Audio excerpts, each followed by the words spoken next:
Welcome back to the Short-Term Rental Riches podcast. I'm happy you're here again. We're talking about medium-term rentals this week. And this is actually the second part of a three-part series. So if you missed episode 211, go back and check that out. We broke down all the places you're going to want to list your short-term rental to attract longer guests. We talked about your actual listing copy, what you want to put in there to attract longer-term guests.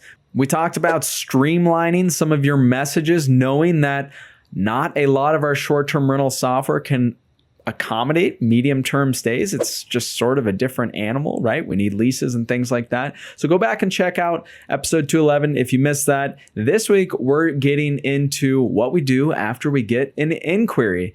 And these reservations are different, right? Remember, they're much longer, and most of the time, our guests are turning from a guest into an actual tenant in our property. So that varies state by state. You want to make sure you look up your state regulations to find out what it is in your local jurisdiction. But most of the time, that can be anywhere from 28 days plus. That means if a guest stays in your property for 29 days or 28 plus, then they actually become a tenant, and they actually have tenant rights, which could get you into a bad place if you don't have a good tenant in your property. So we're in this weird sort of reservation length period where we're really managing a long-term tenant, even though it feels like a short-term tenant. So the first thing is we need to run a background check on our guests with one potential exception, at least one potential exception in the way I manage my properties, or my team and I manage all of our properties. And that would be through Airbnb. So Airbnb does have some protection that other listing sites do not, right? Booking.com does not have the same protection as Airbnb. And so if you get an inquiry, if you get a reservation from Airbnb, definitely make sure that you check the reviews. We want to do this regardless of the reservation length. But I would say if someone has 0 reviews, that would make me a little worried. Our team, for example, is not accepting anyone with less than 2 reviews and good reviews. And so we have the ability to deny guests if we're accepting inquiries, right? And most of the time when we're trying to rent our properties for a longer period of time, we've switched them to inquiries. So definitely make sure that you're looking at the reviews for any inquiries that come across, and that you are not overlooking anything, right? If anything seems fishy, make sure to ask some more questions. If this was an instant book, well, remember, you can have those reservations canceled if you are concerned about the safety of your property, or if there's lack of communication, something like that. Make sure you really investigate those listings. You don't let just anyone stay in your property. Now, for everything outside of Airbnb, so we talked about VRBO and Booking.com and Furnish Finder, if you happen to be on there, Apartments.com, which also syndicates to other listing sites like CorporateRentals.com, for example. All of these other sites, I'd highly recommend doing some sort of background check, right? Ideally, doing actual credit background and a criminal background check.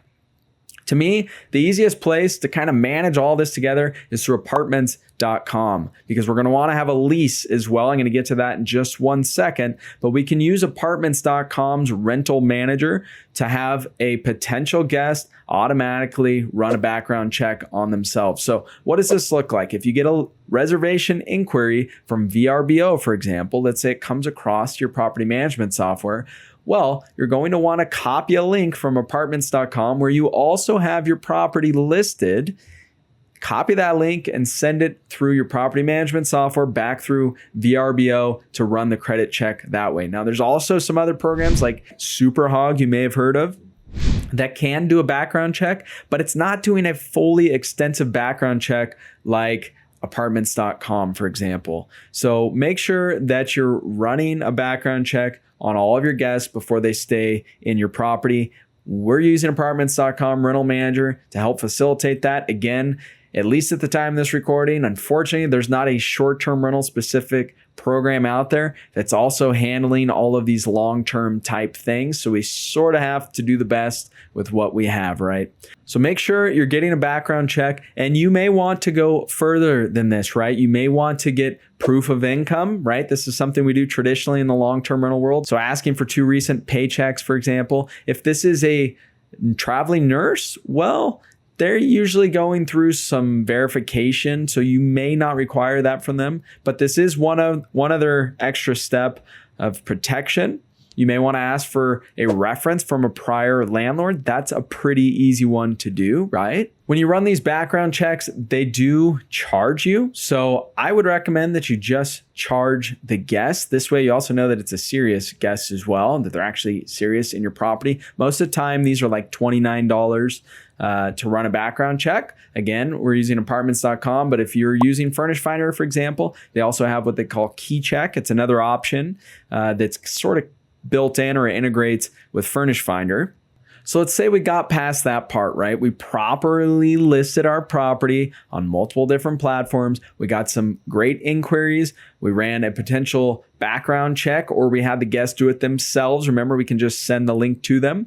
Now we need to move on to the lease stage, right? We definitely want to have a lease for anyone that's considered a tenant in our property. This is just standard property management 101, right? Because if you don't have a lease, well, then you're not really protected, and you don't have rules essentially for your property. So you can go to places like biggerpockets.com. $99 can get you a lease for pretty much any lease, no matter what state you're in. If you happen to be a realtor, you happen to be friends with a realtor, a lot of times they have those in the National Association of Realtors documents. You might ask a friend to give one to you, but we want to make sure that our lease is set up, of course, for our property. It has the terms of the reservation in there.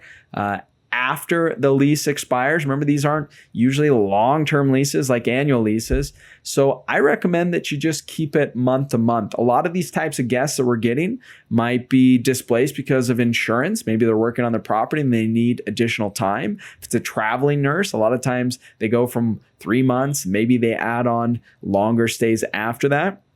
So it's nice to have that availability for them, but of course you want to make sure that that's outlined in your lease, as well as your cancellation policy. So if they cancel, again, I recommend a strict cancellation policy.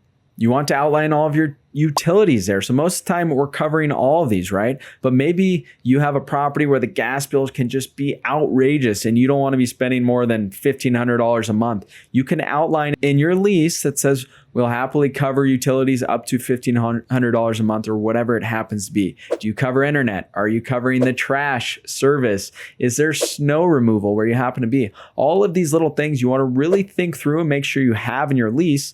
Once you edit your lease or add an addendum to your lease, which basically is an additional page at the very end, then you don't need to do this again, right? So we only have to think through this once for this specific property, and then we can use this every time going forward. You're going to want to outline things like pets. Do you allow pets? Again, we have these in our short-term rental reservation house rules as well. A lot of the things that we have in our house rules as short-term rentals, we're going to want to pull those over and have those in our lease too. So what types of pets do you allow? How many pets do you allow?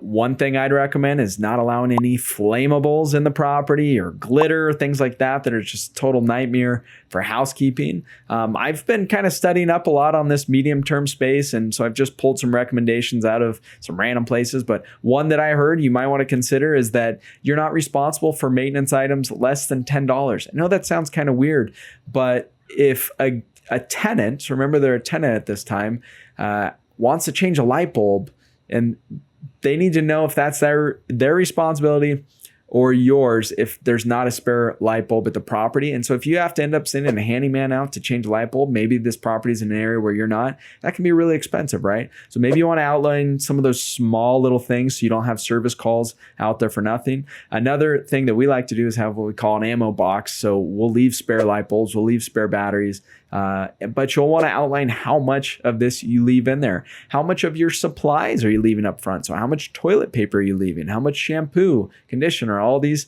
types of things we want to make sure we have in our lease. And leases can be a little complex. It can be long. So I highly recommend before your guest actually moves in that you have a summary that you send to them, right? We're going to talk about payments here in one quick second, how they can pay, where they can pay, and deposits, which is also going to be included in our sort of summary. But you'll want to really pull the highlights out of the lease, knowing that a lot of people aren't reading anymore. And if you're sending this in a digital signing service like DocuSign, or we use Sign Now, that a lot of times your guests aren't reading. So come up with a little summary page and have it there so it's highlighting the most important points.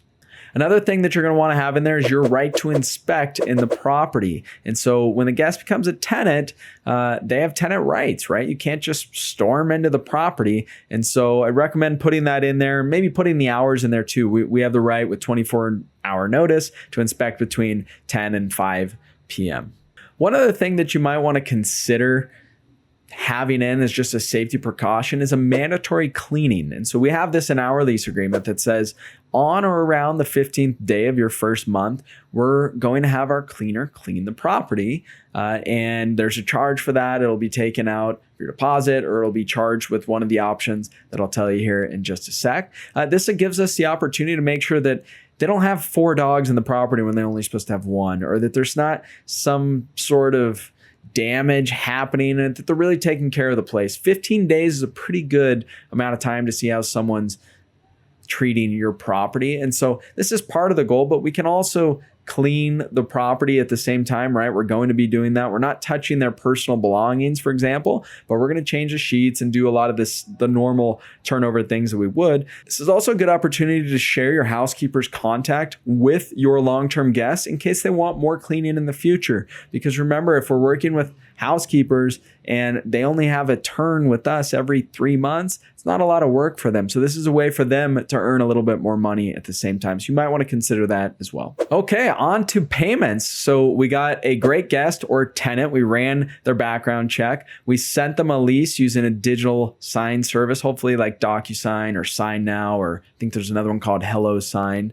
And again, we include these links in our messages that we send through our property management software platform, right? The same platform that we use for short-term rentals. We're going to pull these reservations over and put them in there so we can manage them and set up all of our auto messages the same way we would as if it was a short-term rental. So, okay, so now we want to collect payment before the guest stays there, obviously, right? So there's 2 ways we might do this. If you have your own direct booking site, which is already set up on Stripe, well, you can take credit card payments, and this is a benefit for a lot of people. So you can have that option, but if you're gonna accept ACH payments, which I highly recommend as well, I'd recommend using Apartment.com's rental manager, because you can add your lease there. You can route those payments to whatever bank account you want. It can automatically send out late notices. You can set it to send reminders to your tenant, and they can easily pay through Apartment.com's rental manager portal. You can also include things like late fees and stuff like that in there. So those are really the 2 options. Those of us in the short-term rental space, a lot of us are using Stripe already, so we can use that as a credit card option. If we're going the ACH route, I suggest Apartment.com's rental manager for that. One other note here, if you're going to use the credit card option, well, make sure you charge a credit card fee too, because they're charging you very likely 3%. You don't want to give away 3% of a $5,000 reservation, $10,000 reservation, $15,000 reservation, whatever it happens to be. That's something you can easily charge back to the guest as well. So we have a couple ways to easily accept payments regularly without having to remember when they're due. The next thing that we really have to keep an eye out for are deposits. And so in the long-term rental space, it's very common practice to charge first and last month's rent, for example, for a deposit. That might deter quite a lot of our short-term guests. Remember, we're kind of in this little limbo period. So if you're going to charge a deposit, make sure that it's big enough to actually protect you and deter a guest from maybe not taking care of your property. The other alternative that we have is to use a deposit waiver program. And so there's a company called Generali, for example. There's another one called Safely. There's another one called Waivo, where you can pay to protect your reservation as a landlord, as an owner to one of these companies. It protects your reservation. You can charge this back to the guest as well. So if it costs you $100, well, then you can charge the guest a deposit waiver fee, and then you have protection on the back end. And so depending on how much you spend for the protection determines how much protection you have for your property. So the more protection you have, the higher that insurance is. It's essentially assurance for your reservation. And so this can be a really good way too. That way you're not juggling the deposit, determining how much you need to give back, or if you need to hold it, or whatever it happens to be. And so that is a good route. Those are your 2 options there. Either charge a deposit, which again, you can do with Apartment.com's rental manager, or you can do that with Stripe if you're taking the credit card option. or use a deposit waiver. Those are kind of the two options there. So that's kind of it in a nutshell for part 2. So the first part of our 3-part series was about making sure we set our property up perfectly to attract the guests and the tenants we want. The second part is all about making sure that we don't get a bad guest in our property. So verifying the reviews, running a tenant background check, asking for additional information if we need to, getting a state-specific lease, making sure that it really fits our property. Most of the time, it's going to have all of our general house rules added on there in the form of an addendum and probably some other things like information on utilities, so on and so on.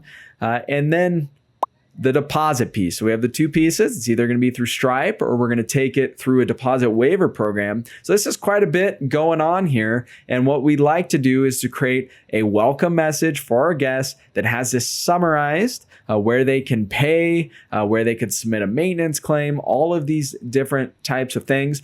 Now, remember, we're taking our reservations out of Furnish Finder or out of apartments.com if we happen to get one over there, and also putting those back into our short-term rental management software. So there's sort of 2 listing sides, right? There's the traditional short-term rentals, which makes it a little bit easier with all the messaging. And then there's the non-traditional where we can still get good guests or tenants stay in our property, but we're going to have to manually bring some of that information back in. So I hope that helped. There is quite a few things that actually come up during a long-term guest reservation though. So stay tuned. In part 3, we're going to cover all of that. And we're also going to put together a handy dandy little ebook for you at the end of this. We'll save a link in the show notes to let you know where you can find that, free, of course, to kind of wrap up this 3-part series. But stay tuned. Part 3, we're going to talk about actually managing our midterm guests. Until next time, I hope you have a fabulous week. Want to get on the fast track to financial freedom through short-term rentals? Well, it all starts with the properties you acquire, but you want to make sure that you acquire the right properties. I want to give you my ebook that will show you how to do just that. There is no charge. It's my gift to you for being one of our subscribers. Just go to restmethods.com. That's REST methods.com.